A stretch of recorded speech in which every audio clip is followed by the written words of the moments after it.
Hello kids, let's learn Indian spices. Come, this is turmeric, ginger, cloves, chilli, star anise, nutmeg,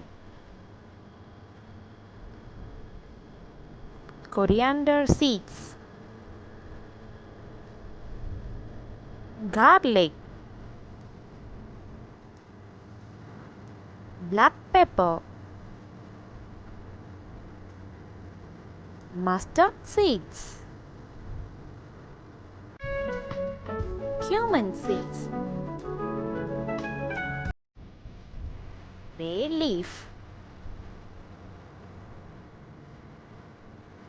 cinnamon seeds,